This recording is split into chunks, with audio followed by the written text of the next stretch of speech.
ഇറാന്റെ അവസാന രാത്രി, ഇന്ന് രാത്രിയോടുകൂടി ഇറാൻ എന്ന് പറഞ്ഞ രാജ്യം തന്നെ ഭൂമുഖത്ത് നിന്ന് ഇല്ലാണ്ടാകും എന്നാണ് ട്രംപിന്റെ ഏറ്റവും ലേറ്റസ്റ്റ് ആയിട്ട് വന്നിട്ടുള്ള ഒരു പോസ്റ്റ്. ആ പോസ്റ്റിൽ ഇങ്ങനെ പറയുന്നത്, ഇനി ഒരിക്കലും ഒരു തിരിച്ചു വരവ് ഇറാൻ ഉണ്ടാവില്ല. അങ്ങനെ സംഭവിക്കാൻ ഞാൻ ആഗ്രഹിക്കുന്നില്ല, പക്ഷേ മിക്കവാറും അത് സംഭവിച്ചേക്കാം. എന്നിരുന്നാലും കൂടുതൽ സ്മാർട്ടും തീവ്രവാദ ചിന്താഗതി ഇല്ലാത്തവരുമായിട്ടുള്ള ആളുകൾ അധികാരത്തിൽ വരുന്ന ഈ സമ്പൂർണ്ണ ഭരണമാറ്റത്തിലൂടെ വിപ്ലവകരമായിട്ടുള്ള എന്തെങ്കിലും അത്ഭുതം ഇന്ന് രാത്രി സംഭവിച്ചേക്കാം.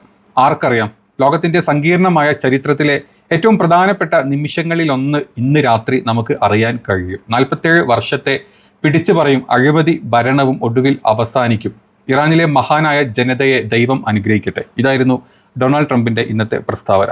ഈ പ്രസ്താവനയുടെ അടിസ്ഥാനം ഇന്ന് രാത്രിയോടുകൂടി ആ രാജ്യം ഇല്ലാണ്ടാകും എന്നുള്ളതാണ്. അതിന്റെ മുന്നോടിയായിട്ട് തന്നെ ഇപ്പം കുറച്ചു മുമ്പ് ഇറാനിലെ ഗാർഗ് ഐലൻഡിലെ ഒരുപാട് സ്ഥലത്ത് സ്ഫോടനങ്ങൾ സംഭവിച്ചിട്ടുണ്ട്. ഗാർഗ് ഐലൻഡിലെ ഏറ്റവും മെയിനായിട്ട് വരുന്ന അവിടുത്തെ റെയിൽവേ പാലങ്ങളും അല്ലെങ്കിൽ റെയിൽവേ ട്രാക്കുകളും അതുപോലെ തന്നെ മറ്റ് ഈ എന്താ പറയുക ഓയിൽ കൊണ്ടുപോകുന്ന പൈപ്പ് ലൈനുകളും എല്ലാം സ്ഫോടനത്തിൽ പൊട്ടിത്തെറിച്ചതായിട്ടുള്ള റിപ്പോർട്ടുകൾ ഏറ്റവും ലേറ്റസ്റ്റ് ആയിട്ട് വരുന്നുണ്ട്. ട്രംപ് പറഞ്ഞിട്ടുള്ള ഇറാൻ എന്ന രാജ്യത്തെ തന്നെ ഇല്ലാണ്ടാക്കുന്നത് മുന്നോടിയായിട്ടുള്ള അറ്റാക്ക് ആയിരിക്കാം ഇത് എന്നാണ് ആളുകൾ വിലയിരുത്തുന്നത്. ഇനി ഇതൊക്കെ കണ്ടിട്ട് ഇറാൻ പേടിച്ചോ? അതാണല്ലോ ചോദ്യം. ഇതൊക്കെ കണ്ട് ഇറാൻ പേടിച്ചു, ഇറാൻ ഭയന്നു, ഇല്ല ചേട്ടാ അല്ലെങ്കിൽ ട്രംപേ നിങ്ങൾ പറയുന്ന പോലെ ഞങ്ങൾ എവിടെ വേണമെങ്കിലും വന്ന് സൈൻ ചെയ്തോളാം, ഞങ്ങൾക്ക് ഇനിയൊന്നും നോക്കാനില്ല, ഞങ്ങൾക്ക് നിങ്ങളുടെ മുമ്പിൽ പിടിച്ചു നിൽക്കാൻ പറ്റില്ല, ഞങ്ങൾ മുട്ടുകുത്തി എന്ന് വിചാരിച്ചിട്ടിരിക്കുന്ന ആളുകളായിരിക്കും ട്രംപും അതുപോലെ തന്നെ ഇസ്രായേലും പിന്നെ നമ്മുടെ നാട്ടിലെ സംഘി കൃസംഘി വാണങ്ങളും. ഏതായാലും ഈ വാണങ്ങൾക്ക് എല്ലാവർക്കും ഉള്ള മറുപടി തന്നെയാണ് ഇറാൻ്റെ സൈഡിൽ നിന്ന് തിരിച്ചു വന്നിട്ടുള്ളത്.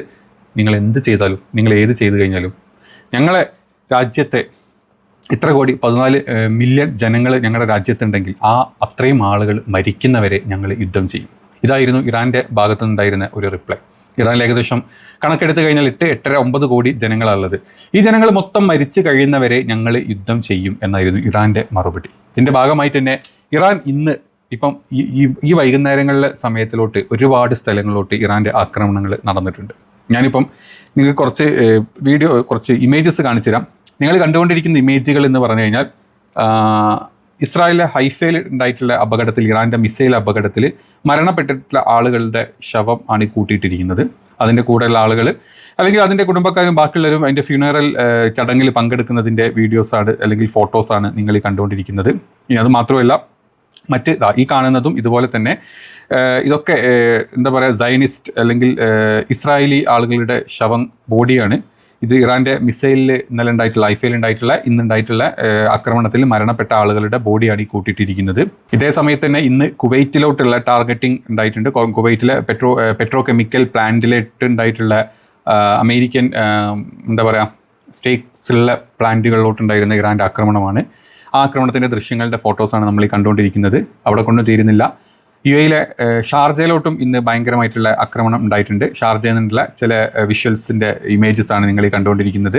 അതുമാത്രമല്ല, serious damage has been caused to main energy infrastructure throughout UAE പല സ്ഥലങ്ങളിലോട്ടുമാണ് ഈ ആക്രമണം ഉണ്ടായിട്ടുള്ളത്. UAE ഉക്ബ എന്ന് പറഞ്ഞിട്ടുള്ള, അതുപോലെ ബൂ ഹസൻ എന്ന് പറഞ്ഞിട്ടുള്ള, ഹബ്ഷാൻ എന്ന് പറഞ്ഞിട്ടുള്ള അങ്ങനെ ഒരുപാട് ഗ്യാസ് സൈറ്റുകളിലോട്ടും എനർജി സൈറ്റുകളിലോട്ടും ഇന്ന് ഈ ഇറാൻ്റെ ആക്രമണം ഉണ്ടായിട്ടുണ്ട്. അതിൻ്റെയൊക്കെ ഫോട്ടോസാണ് ഗൈലോസ് ഫെസിലിറ്റീസിലുണ്ടായിട്ടുള്ള ആക്രമണത്തിൻ്റെ സാറ്റലൈറ്റ് ഫോട്ടോസാണ് നമ്മൾ ഈ കണ്ടുകൊണ്ടിരിക്കുന്നത്. ഇനി അത് മാത്രമല്ല, other photo taken from Iranian attack on American economic interest areas. അതായത് അമേരിക്കയുടെ അല്ലെങ്കിൽ ഇൻവെസ്റ്റ്മെൻറ്റിലുള്ള അവരുടെ എക്കണോമിക് ഇൻട്രസ്റ്റ് ഏരിയകളിലോട്ടൊക്കെ ഇന്നത്തെ ഇറാൻ്റെ ആക്രമണങ്ങളുടെ സാറ്റലൈറ്റ് ദൃശ്യങ്ങൾ, ബിഫോർ ആൻഡ് ആഫ്റ്റർ ദൃശ്യങ്ങളാണ് നിങ്ങളിപ്പോൾ ഈ കണ്ടുകൊണ്ടിരിക്കുന്നത്. ഇങ്ങനെ മറ്റ് രീതിയിലുള്ള മറ്റ് സ്ഥലങ്ങളിലോട്ട്, അതുപോലെ തന്നെ സൗദി അറേബ്യയിലുള്ള സിറ്റിയിൽ ജുബൈലിലോട്ടുണ്ടായിരുന്ന ആക്രമണം, ഇന്നലെ പുലർച്ചെ ഉണ്ടായിട്ടുള്ള ആക്രമണത്തിൻ്റെ മിസൈൽസിൻ്റെ ആക്രമണത്തിൻ്റെ കത്തുന്നതിൻ്റെ ദൃശ്യങ്ങളാണ് നിങ്ങളിപ്പം ഈ സൈഡിൽ മറ്റത് ആയിട്ട് കണ്ടുകൊണ്ടിരിക്കുന്നത്. ഇങ്ങനെ പല സ്ഥലങ്ങളിലോട്ട്, ഇങ്ങനെ ഒരുപാട് സ്ഥലങ്ങളിലോട്ട് ഉണ്ടാക്കിയിട്ട് കുവൈറ്റിലുള്ള ആക്രമണത്തിൻ്റെ കാര്യങ്ങൾ, അതിൻ്റെ ഒരു ഡെപ്ത് എന്ന് പറഞ്ഞത് എന്തുകൊണ്ട് കുവൈറ്റിൽ ഇത്രയും ആക്രമിക്കുന്നു എന്നുള്ളതിനുള്ളൊരു കാര്യം പറയുന്നുണ്ട്. അതായത് ഒരു ഫ്രാൻസ് 24 ഇൻവെസ്റ്റിഗേഷൻ്റെ ഒരു തിയറി ഒരു ഇത് വന്നിട്ടുണ്ട്, ഔട്ട് ചെയ്തിട്ടുണ്ട്. ഇപ്പോൾ ഈ കാണുന്നതാണ്. അതായത് ഫ്രാൻസ് 24 ഈ investigation confirm of launch of missiles towards Iran from Kuwait territory. അതായത് കുവൈറ്റ് ടെറിട്ടറിയിൽ നിന്നാണ് ഇറാനിലോട്ടുള്ള പല മിസൈൽ ആക്രമണങ്ങളും തൊടുത്ത് വിട്ടിട്ടുള്ള കുവൈറ്റിൽ നിന്നാണ്, കുവൈറ്റിൻ്റെ US ബേസിൽ നിന്നാണ് ഇതുണ്ടായിട്ടുള്ളത്. പ്രത്യേകിച്ച് മാർച്ച് 24-നും 31-നും ഉണ്ടായിട്ടുള്ള American missiles were launched from within Kuwait territory. കുവൈറ്റിൽ നിന്നാണ് ഈ ആക്രമണം ഉണ്ടായത്. ഇതിൻ്റെ ഭാഗമായിട്ടുള്ളത് കൊണ്ട് തന്നെയാണ് ഇറാൻ ഈ പറഞ്ഞ രാജ്യങ്ങളിലോട്ട് പ്രത്യേകിച്ച് ആക്രമിച്ചുകൊണ്ടിരിക്കുന്നത്. അവിടെ നിന്നാണ് അമേരിക്ക സ്ഥലം കണ്ടെത്തി ഇറാനെ ആക്രമിച്ചുകൊണ്ടിരിക്കുന്നത്. അതുകൊണ്ട് തന്നെയാണ് തിരിച്ച് ഇറാൻ ഇതുപോലെ ഈ രാജ്യങ്ങളുടെ അമേരിക്കൻ ബേസുകളിലോട്ടും അമേരിക്കൻ ഇതിലോട്ടും ആക്രമിക്കുന്നത്. കുറേ പേര് ചോദിച്ചു എന്തിനാണ് ഈ രാജ്യങ്ങൾ ആക്രമിക്കുന്നത്? ഇത് നിങ്ങൾ കണ്ട ഇത് ഇങ്ങനെ തന്നെയാണ്. ഇതിൻ്റെ ഇൻവെസ്റ്റിഗേഷൻ റിപ്പോർട്ട്, അതായത് ഇറാനെ നേരത്തെ അറിയാം, പുറത്തോട്ട് ഇപ്പോഴാണ് വരുന്നത്. ഇതിൻ്റെ റീസൺ ഇതുകൊണ്ടൊക്കെ തന്നെയാണ്. അവിടെ നിന്നിട്ടാണ് അമേരിക്ക അറ്റാക്ക് ചെയ്യുന്നത്. അപ്പോൾ തിരിച്ചങ്ങോട്ടല്ലേ അമേരിക്കൻ അറ്റാക്ക് ചെയ്യുക. സിമ്പിളായിട്ട് പറഞ്ഞാൽ അതവിടെ ചെയ്തുകൊണ്ടിരിക്കുന്നുണ്ട്. അതിലൊരു മാറ്റങ്ങളും അവർ വരുത്തിയിട്ടില്ല. ഇനി കാർഗ ഐലൻഡിൽ ഈ പറഞ്ഞ സ്ഥലങ്ങളിലൊക്കെ ഈ ആക്രമണം നടന്നുകൊണ്ടിരിക്കുമ്പം ഇറാൻ്റെ സ്പോക്ക് പേഴ്സൺ പറഞ്ഞിട്ടുള്ളത്, minister of foreign affairs spokesperson പറഞ്ഞിട്ടുള്ളത്, a temporary ceasefire means preparing to continue the crime and we call for ending the war and preventing its recurrence. അതായത് നിങ്ങൾ ഈ പറഞ്ഞ അല്ലെങ്കിൽ അമേരിക്ക മുന്നോട്ട് വെക്കുന്ന 45 മണിക്കൂറിന് 45 ദിവസത്തേക്കുള്ള സീസ് ഫയറുകളും കാര്യങ്ങളൊന്നും, ടെമ്പററി സീസ് ഫയർ വെടിനിർത്തലുകളൊന്നും ഞങ്ങൾ പ്രിപ്പയർഡ് അല്ല, ഞങ്ങൾ അതിന് ഓക്കെ പറയുന്നില്ല. കാരണം നിങ്ങളുടെ അടുത്ത യുദ്ധത്തിനുള്ള പ്രിപ്പറേഷന് വേണ്ടിയിട്ടാണ് നിങ്ങൾ ഈ കാര്യങ്ങൾ ചെയ്യുന്നതുകൊണ്ട് ഞങ്ങൾ ആളുകൾ മൊത്തം മരിച്ചു തീർന്നവരെ ഞങ്ങൾ യുദ്ധം ചെയ്യും എന്നാണ് പറഞ്ഞത്. ഇങ്ങനെ ഒരു സൈഡിൽ ഇറാനെ ആക്രമിക്കാൻ വേണ്ടി, അല്ലെങ്കിൽ ഇറാൻ ആക്രമിച്ച്, അല്ലെങ്കിൽ ഇറാൻ ഇന്നത്തെ രാത്രിയോടുകൂടി ഇറാൻ എന്ന് പറഞ്ഞ രാജ്യം തീരും എന്ന് പറയണ അമേരിക്കക്ക് പകലിൽ മറുപടിയായിട്ട് ഇറാൻ കൊടുക്കുന്ന അറ്റാക്കിൻ്റെ ഒരു പേടിയില്ല. നിങ്ങൾ എന്ത് വേണം ചെയ്ത കാർഗ ഐലൻഡ് നിങ്ങൾ പൊളിച്ചാലും കുഴപ്പമില്ല, എന്ത് പൊളിച്ചാലും കുഴപ്പമില്ല, ഞങ്ങൾ തിരിച്ചടിക്കും എന്ന് കാണിക്കുന്ന വീഡിയോ ദൃശ്യങ്ങളാണ് പറയുന്നത്. ഇനി ഇന്നത്തെ ദിവസം ഇസ്രായേലിൽ നടന്നിട്ടുള്ള മറ്റ് അറ്റാക്കുകൾ, മറ്റ് ഏരിയകളിൽ നടന്നിട്ടുള്ള അറ്റാക്കിൻ്റെ കുറച്ച് വീഡിയോസും ക്ലിപ്പുകളും പുറത്തു വന്നിട്ടുണ്ട്.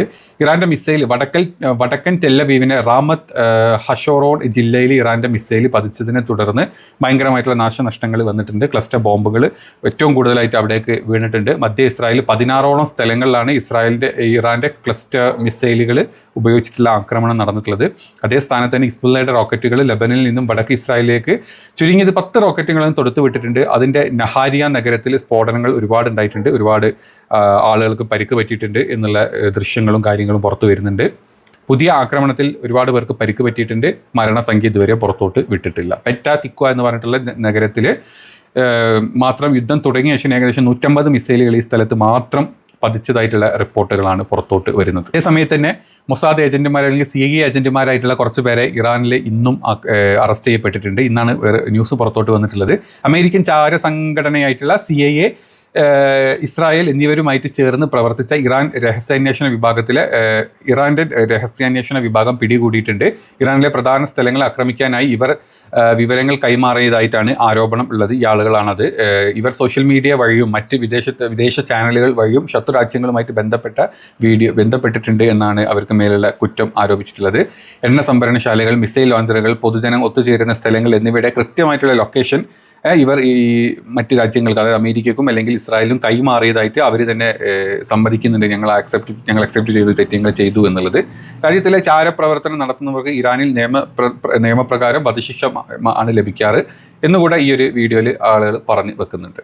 ഇനി മറ്റ് ചില കാര്യങ്ങളെപ്പറ്റി പറയാനാണെങ്കിൽ, കാർഗ ഐലൻഡിൽ ഇറങ്ങാൻ ശ്രമിച്ചിട്ടുള്ള അമേരിക്കൻ മെറീനുകളെ തടഞ്ഞതായിട്ടും അവരെ തടവിലാക്കിയതായിട്ടും ഇറാൻ്റെ മാധ്യമങ്ങൾ അവകാശപ്പെടുന്നുണ്ട്. ഇത് നമ്മൾ മുമ്പ് ഒരു 10-15 ദിവസം മുമ്പ് തന്നെ ഈ ഒരു വാർത്ത അന്നും വന്നിരുന്നു. അത് വീണ്ടും ഇപ്പം അങ്ങനെ ചില വാർത്തകൾ പുതുതായിട്ട് പുറത്തോട്ട് വരുന്നുണ്ട്. ഇറാൻ്റെ എണ്ണ കയറ്റുമതിയിൽ 90% ഉള്ള സ്ഥലമാണ് കാർഗ ഐലൻഡ്. പണ്ടും ഇറാഖി യുദ്ധത്തിലും എത്രത്തോളം ഇറാൻ ഈ ഒരു സ്ഥലത്തിനെ പ്രൊട്ടക്റ്റ് ചെയ്തിരുന്നു എന്ന് നമുക്ക്, അല്ലെങ്കിൽ അന്നത്തെ വാർത്തകൾ അറിയുന്ന എല്ലാവർക്കും അറിയാം. അതുകൊണ്ട് ഈ ഒരു സ്ഥലത്തെ പ്രൊട്ടക്റ്റ് ചെയ്യാൻ ഏത് രീതിയിലും ഇറാൻ അതിന് സജ്ജമായിരിക്കും. ഇനി അവിടെ ചില സ്ട്രൈക്കുകളും ബോംബുകളൊക്കെ വന്നിട്ടുണ്ടെങ്കിലും അതിൽ തിരിച്ച് ഇറാൻ്റെ അടി സഹിക്കാൻ പറ്റാത്ത രീതിയിൽ തന്നെ ആയിരിക്കും. ഇനി മറ്റൊരു ന്യൂസ് പറയാനുള്ളത്, ഉക്രൈൻ്റെ ചാരസംഘടന അല്ലെങ്കിൽ ഉക്രൈൻ്റെ ഇൻ്റലിജൻസിൻ്റെ ഒരു റിപ്പോർട്ട് ഇപ്പോൾ പുറത്തോട്ട് വന്നിട്ടുണ്ട്. ആ റിപ്പോർട്ടിൽ പറഞ്ഞിട്ടുള്ളത് റഷ്യയുടെ സഹായം എത്രത്തോളം ഇറാന് കിട്ടി എന്നുള്ളത് പുതിയൊരു റിപ്പോർട്ട് പുറത്തോട്ട് വരുന്നുണ്ട്. ഇതിൻ്റെ ഭാഗമായിട്ട് ഇസ്രായേലിലെ 55ഓളം പ്രധാന ഊർജ്ജ കേന്ദ്രങ്ങളുടെ കറക്റ്റ് പൊസിഷനും സ്പേസും അല്ലെങ്കിൽ അതിൻ്റെ കംപ്ലീറ്റ് സാറ്റലൈറ്റ് ഡീറ്റെയിൽസും ഇറാന് കൈമാറിയിട്ടുള്ളത് റഷ്യയാണെന്നാണ് പറയപ്പെടുന്നത്. അതായത് അതിനൊരു പട്ടിക തന്നെ, എവിടെ നിങ്ങൾ ആക്രമിക്കണം, എപ്പം നിങ്ങൾ ആക്രമിക്കണം, ഏത് രീതിയിൽ നിങ്ങൾ ആക്രമിക്കണം എന്ന് റഷ്യയുടെ ഇൻ്റലിജൻസ് ആണ് ഇപ്പം ഇറാന് കൈമാറിയിട്ടുള്ളത് എന്ന് പറയുന്നത് ഉക്രൈനിയൻ രഹസ്യാന്വേഷണ വിഭാഗമാണ്. ആയിരിക്കാം, റഷ്യ പറഞ്ഞിട്ടുണ്ട്, സമ്മതിച്ചിട്ടുണ്ട്, ഞങ്ങളുടെ സഹായം എല്ലാ രീതിയിലും ഇറാനുണ്ട് എന്നുള്ളത്. ഇതിൻ്റെ 3 ഭാഗങ്ങളായിട്ടാണ് ഇത് പറയുന്നത്. രാജ്യത്തിൻ്റെ മുഴുവൻ വൈദ്യുതി നൽകുന്ന പ്രധാന ഉൽപ്പാദന കേന്ദ്രങ്ങളാണ് ഈ ലിസ്റ്റിൽ ആദ്യത്തെ ഭാഗത്തുള്ളത്. രണ്ടാമത്തത് വൻകിട നഗരങ്ങളും വ്യവസായ കേന്ദ്രങ്ങളും അതിൻ്റെ കംപ്ലീറ്റ് ഡീറ്റെയിൽസ് ആണ് രണ്ടാമത്തെ ലിസ്റ്റിലുള്ളത്. മൂന്നാമത്തെ ലിസ്റ്റിലുള്ളത് പ്രാദേശിക സബ്സ്റ്റേഷനുകളും ഗ്രിഡുകളുടെയും ഡീറ്റെയിൽസ് ആണ് ഇതിൻ്റെ മൂന്നാമത്തെ ഭാഗത്തിലായിട്ട് കൊടുത്തിട്ടുള്ളത്. ഇവിടുത്തെ മധ്യ ഇസ്രായേലിലെ ഒരു ഡ്രോൺ നിർമ്മാണ ഫാക്ടറിക്ക് കഴിഞ്ഞ ദിവസം നമ്മൾ കണ്ടിരുന്നു, ആക്രമണം നടന്നത് നമ്മൾ കണ്ടിരുന്നു. അത് വളരെ കൃത്യമായിട്ടുള്ള ഷാർപ്പായിട്ട് അത്രയും, അതായത് അവിടുത്തെ ആൾക്കാർക്ക് പോലും അറിയാത്ത രീതിയിലുള്ള ഒരു സ്ഥലത്തായിരുന്നു ആ ഒരു ഡ്രോൺ ശാലുണ്ടായിരുന്നു. അവിടെ പോയിട്ട് അടിച്ച് നമ്മൾ കണ്ടിട്ടുള്ളത്. അപ്പോൾ ഇതിലെ കൃത്യത എങ്ങനെ വന്നു എന്നുള്ളത് ഈ റിപ്പോർട്ടിൻ്റെ ഭാഗമായിട്ടാണ് എന്നാണ് ഉക്രൈൻ ഇൻ്റലിജൻസും പുറത്തോട്ട് വിട്ടിട്ടുള്ളത്. അത് മാത്രമല്ല, ഇറാന്റെ സാമ്പത്തിക മേഖലയെ തകർക്കുക, ഊർജ്ജ വിതരണം തടസ്സപ്പെടുത്തുക, ജനജീവിതം ദുസ്സഹമാക്കുക, ഇതാണ് ഇപ്പം ഏറ്റവും കൂടുതൽ ഇസ്രായേലിൻ്റെയും അമേരിക്കയുടെ നീക്കം. അങ്ങനെയാണ് ഇറാനെ തീർക്കണം എന്ന് വിചാരിക്കുന്നത്. അപ്പം ഇതിന് തിരിച്ച് അതേ നാണയത്തിൽ തന്നെ അടി കൊടുക്കണം എന്നുള്ളത് കൊണ്ടാണ് റഷ്യ ഇത്തരത്തിലുള്ള സപ്പോർട്ട് ഇറാന് കൊടുക്കുന്നത് എന്നാണ് ഈ റിപ്പോർട്ടിൽ വന്നിട്ടുള്ളത്. ഉക്രൈൻ യുദ്ധത്തിൽ ഇറാൻ റഷ്യയെ ഡ്രോണുകൾ നൽകി സഹായിച്ചതിന് പകരമായിട്ടാണ് ഇപ്പോൾ റഷ്യ ഇസ്രായേലിൻ്റെ വിവരങ്ങൾ ഇറാന് നൽകിക്കൊണ്ടിരിക്കുന്നത് എന്നാണ് ഈ റിപ്പോർട്ടിൽ പറഞ്ഞിട്ടുള്ളത്. ഇതിൻ്റെ ഇസ്രായേലിൻ്റെ പ്രതികരണം സാഹചര്യവും ആശങ്കാജനകമാണെങ്കിലും ഏത് തരത്തിലുള്ള ആക്രമണങ്ങൾ ഞങ്ങൾ നേരിടും എന്നാണ് ഇസ്രായേൽ അധികൃതർ ഈ ഒരു കാര്യത്തിനെ പറ്റി അതിനുള്ള റിപ്പോർട്ട് അല്ലെങ്കിൽ റിപ്ലൈ ആയിട്ട് കൊടുത്തിട്ടുള്ളത്. അപ്പോൾ ഇതാണ് ഇപ്പോൾ ഏറ്റവും ലേറ്റസ്റ്റ് ആയിട്ട് നടക്കുന്നത്. ഏറ്റവും ലേറ്റസ്റ്റ് ആയിട്ട് കാർഗിലുള്ള ആക്രമണങ്ങളും അതിൻ്റെ ബദലായിട്ട് 92ാമത്തെ വേവ് ഓഫ് അറ്റാക്കാണ് ഇറാൻ ഇപ്പം ഈ പറഞ്ഞ അമേരിക്കൻ ബേസുകളിലോട്ടും മറ്റ് ഇസ്രായേലി നഗരങ്ങളിലോട്ടും അയച്ചു വിട്ടുകൊണ്ടിരിക്കുന്നത്. ഇനി വേറെ അപ്ഡേറ്റ് ഉണ്ടെങ്കിൽ നമ്മൾ പറയും. ഇന്നലെ വീഡിയോ ഇന്ന് രാവിലെയും ഇന്നലെ രാത്രി ചില വീഡിയോ ചെയ്യാൻ പറ്റിയില്ല, മറ്റ് ചില കാര്യങ്ങളും തിരക്കുകളുമായിട്ട് പോയതുകൊണ്ടാണ്. അതുകൊണ്ടാണ് മൊത്തത്തിലുള്ള ഒരു ഇന്ന് നടന്നിട്ടുള്ള കുറേ കാര്യങ്ങൾ ഒറ്റ വീഡിയോയിൽ ഉൾപ്പെടുത്തിയിട്ടുള്ളത്. രാത്രി മറ്റുള്ള ഇനിയിപ്പോൾ കാർഗിലോട്ട് ഏറ്റവും ലേറ്റസ്റ്റ് ആയിട്ട് നടന്ന ആക്രമണത്തിൻ്റെയും അതിൻ്റെ ബാക്കി ഡീറ്റെയിൽസ് നമ്മൾ അടുത്ത ഒരു അപ്ഡേറ്റിൽ നമുക്ക് രാത്രി കുറച്ചുകൂടെ ന്യൂസ് പുറത്ത് വന്നിട്ട് പറയാം. ശരി.